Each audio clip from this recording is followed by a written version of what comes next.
It's Friday. Here we go again. Welcome. I'm Keith Fitz-Gerald. Thank you very much for joining me today for another edition of 5 with Fitz.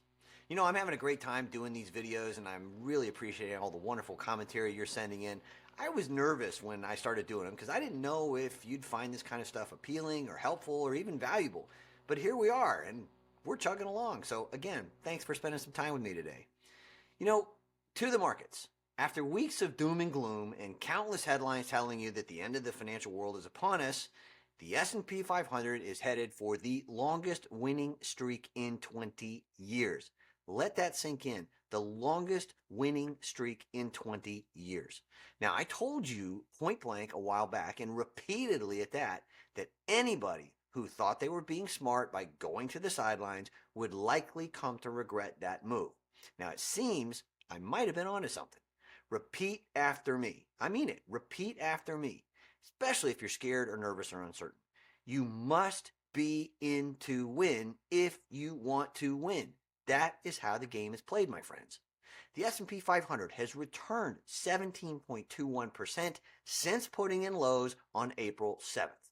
Now, many of the stocks that we talk about regularly have done dramatically better, which is, of course, why we focus on them, right? That's beside the point, though. What I want you to understand is it comes down to something I talk about all the time.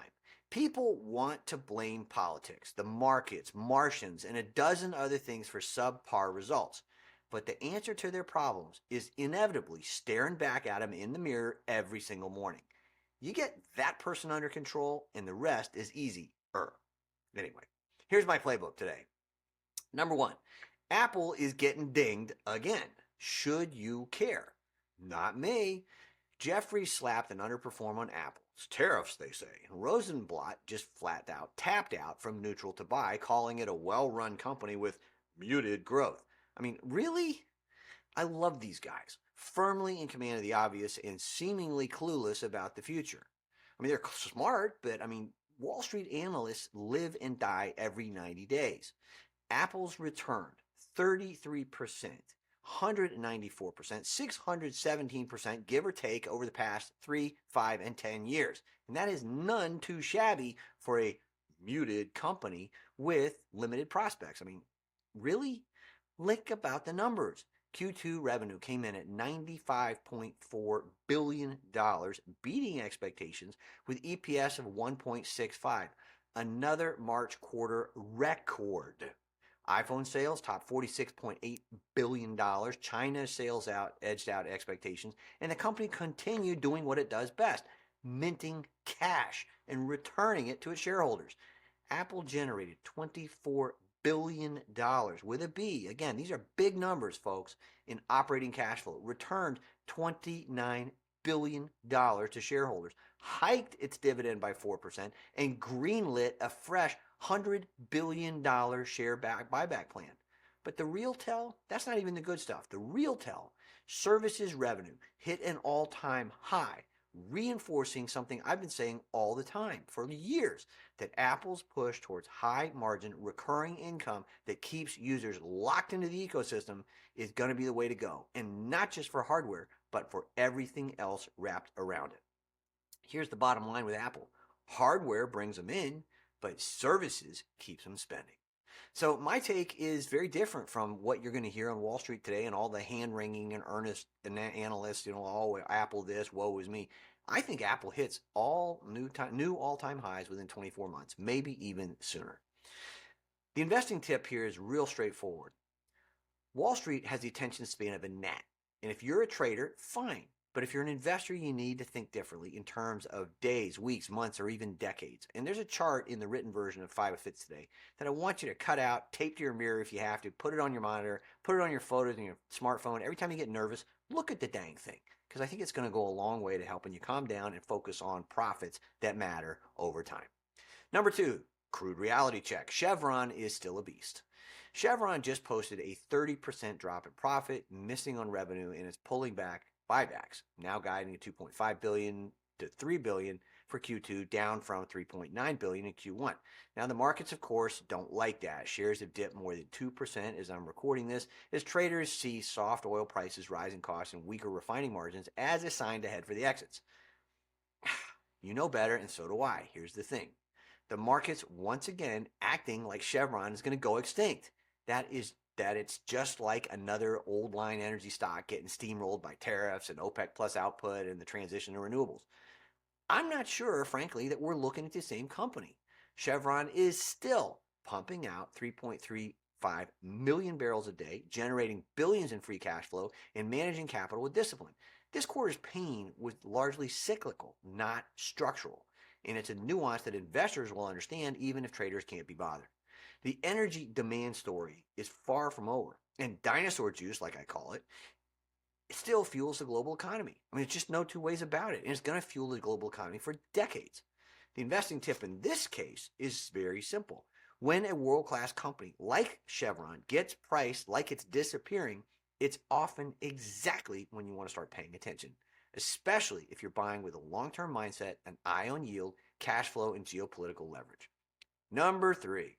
Oh, here we go. It's Buffett. Buffett's weekend hype, and, thanks, I'm good. The Oracle of Omaha, Warren Buffett, holds court this weekend, and the world is undoubtedly going to fawn over every last thing he says. Me?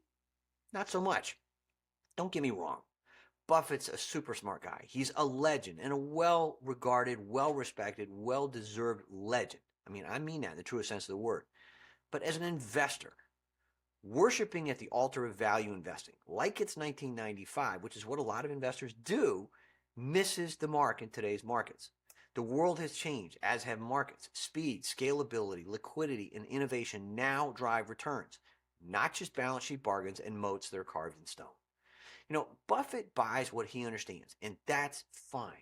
But if you understand AI, energy shifts, defense modernization, or decentralized computing, among other things, I submit that there's a much bigger and far more profitable game afoot. Here you want to do this simple. Respect the past, but don't live in it. Do yourself a favor. The next 20 years will not look like the last 20, and your portfolio shouldn't either. Number 4, Amazon is still not for me. Amazon reported earnings, revenue 155 billion, give or take, beating expectations, EPS 159 versus expected 98, net income 17 billion versus 10 billion last year, operating income 18.4 billion versus 15. Home run time, right? Free cash flow dropped down to 25.9 billion from 50 billion. There was a time when Amazon defined the future of cloud and commerce. These days, I think it's reacting to it. Me Too is not managerial excellence, but it seems to be the company's managerial strategy. And judging by, how many customers are still wondering where their packages went, Amazon might want to shift its focus from smart assistants to smart logistics. Not to mention, our dog is still smarter than Alexa, but that is a different story. I'll continue to avoid Amazon when other better run, more loved businesses are out there. One of my faves, for example, has returned 160.1% over the past 5 years, more than double Amazon's 63.5%. Now, unless you think I'm profit cherry picking here, the S&P 500 has done better than Amazon. It's returned 99.57% over that time frame. Just saying, a lot of people love Amazon, but keep the numbers in focus because they're not what you think they are. Number 5, this is very exciting to me. It is Issue Friday. And that means 2 things. A, that I'm fired up to share my latest research with the One Bar Ahead family, as always. And B, there's a new recommendation in the May edition of One Bar Ahead that drops later today. So keep an eye on your inbox if you're an OBAer. This month, we're going to be reintroducing an old name. Why? Because the ticker tourists have been scared out. There's a base underway, new deals left, right, and center, and the science of the company that I'm going to talk about is advancing rapidly. I'm suggesting we rebuy it with the expectation that it could now 5x in 5 years, maybe a lot sooner. The situation, and I can't say this seriously enough, the situation reminds me very much of another favorite, Palantir in its early days. There's also a high probability strategy deep dive, the portfolio review, and a look at what the latest research says about sharpening your focus, mindshare, and mental acuity using a natural supplement that I have recently learned about. If you're already confident in your strategy and seeing results you love, that is fantastic. Most investors aren't. But if you're one of those investors out there who watches the 5 with Fitz, and at the shameless plug here, if you're looking for clarity, direction, and global community of serious, like-minded investors, I'd be honored to welcome you to the OBA family.